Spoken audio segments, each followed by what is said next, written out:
Napoleon மகன் அவரு திருமணத்துக்கு அப்புறமா ஒரு சந்தோஷமான விஷயத்தையும் சொல்லியிருந்தாரு. என் மனசு இவ்வளவு வேதனை ஆயிருச்சுன்னு ரவி அவரு என்ன சொல்லியிருக்காரு தெரியுமா?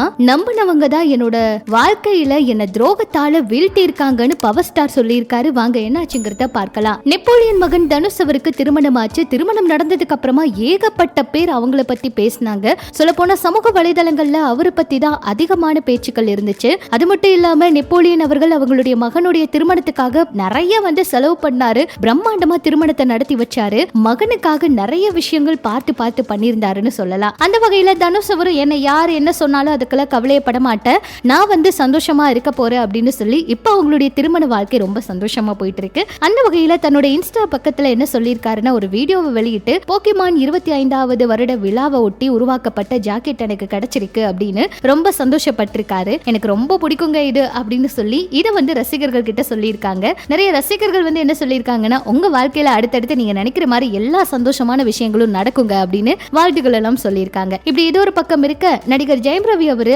ஆர்த்தி அவங்கள பிரிஞ்சதுக்கு அப்புறமா ரொம்பவே மனம் விட்டு நிறைய விஷயங்களை பேசிட்டு இருக்காங்க. அதுவும் பாத்தீங்கன்னா இப்ப நிறையவே சர்ச்சைகள் போயிட்டு இருந்துச்சு, எல்லாருக்குமே தெரியும். அந்த வகையில இப்ப நீதிமன்றத்தில் ஆஜராகி சமரச பேச்சுவார்த்தை எல்லாம் கூட நடந்துச்சு. அதுல ரவி அவர் பேசியிருந்தாரு. சமீபத்தில் ஒரு சில விஷயங்கள் எல்லாம் பேசியிருந்தாங்க. அது சமூக வலைதளத்துல வைரல் ஆயிட்டு இருக்கு. என்னோட பிரிவை பத்தி வெளியில சொல்லி இருக்க தேவையில்லதான், ஆனா அது பத்தி வதந்திகள் பரவ ஆரம்பிச்சிருச்சு. எனக்கு என்னதான் ஆச்சு அப்படின்னு பேசிக்கொண்டு இருந்தாங்க. என்னுடைய படங்களும் அடுத்தடுத்து வர இருக்கு. இதனாலதான் இந்த மாதிரி வதந்தி பரவக்கூடாது அப்படின்னு நானே அதை வெளியில சொன்னேன். என்னுடைய பட ப்ரமோஷன்ல என்னோட தனிப்பட்ட விஷயத்த சொல்லக்கூடாது அப்படின்னு நினைச்சதுனாலதான் அதுக்கு முன்னாடியே சொல்லிட்டேன் அப்படிங்கிற மாதிரி ரவி அவரு இந்த விஷயத்த வெளிப்படையா சொல்லி இருந்தாரு. அதனால ரொம்பவே மன அழுத்தம் ஆயிட்டாரு, ரொம்ப வேதனைப்பட்டாரு அப்படிங்கறதையும் சொல்லி இருந்தாரு. நிறைய விஷயங்கள் அவருடைய வாழ்க்கையில நடந்ததுனாலதான் இதெல்லாம் வெளியில சொன்னாதான் எல்லாருக்கும் தெரியும் அப்படின்னு சொல்லி அவர் முடிவெடுத்து பேசியிருக்காராம். அது மட்டும் இல்லாம பவர் ஸ்டார் அவர் துரோகத்தால தான் நான் ரொம்ப வீழ்ந்து போயிட்டேன் அப்படிங்கிற மாதிரி ஒரு சில விஷயங்களை பேசியிருக்காரு. பவர் ஸ்டார் அவருக்கு இப்ப உடல்நிலை சரியில்லை, சிறுநீரக பிரச்சனை இருக்கிறதுனால மருத்துவமனையில அனுமதிக்கப்பட்டு சிகிச்சைகள் எல்லாம் போயிட்டு இருக்கு, எல்லாருக்குமே தெரியும்.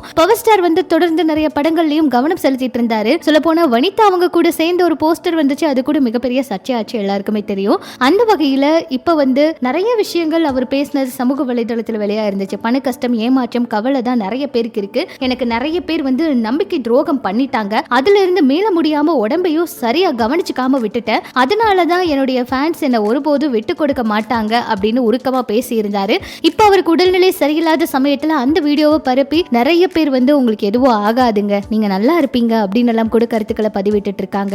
அவருக்கு திடீர்னு மறுபடியும் பழையபடி உடல்நிலை சரியில்லாம போயிருச்சு, சிகிச்சைகள் எல்லாம் போயிட்டு இருக்கு. சிறுநீரக கோளாறு பிரச்சனை தான் அவருடைய மிகப்பெரிய பிரச்சனையா இருக்கு. இப்ப அதை சரி செய்யதான் மருத்துவர்களும் ட்ரீட்மெண்ட் கொடுத்துட்டு இருக்காங்க. எல்லாமே நல்லபடியா தான் போயிட்டு இருக்கு. சீக்கிரமா குணமாகி வந்துருவாரு அப்படிங்கிற ஒரு தகவலும் கிடைச்சிருக்குங்க. அது மட்டும் இல்லாம அவரோட படவேளைகள் எல்லாம் கூட போயிட்டு இருந்துச்சு. இப்ப உடல்நிலை சரியில்லாததுனால முழுக்க உடல்நிலையை கவனிக்கிறதுல மட்டும் தான் கவனமா இருக்காராம். இதெல்லாம் பற்றி உங்களோட கருத்துக்களை சொல்லுங்க. இனிமே இது போல நிறைய சினிமா தகவல்களை தெரிஞ்சுக்க மறக்காம நம்ம சேனலை ஃபாலோ பண்ணுங்க.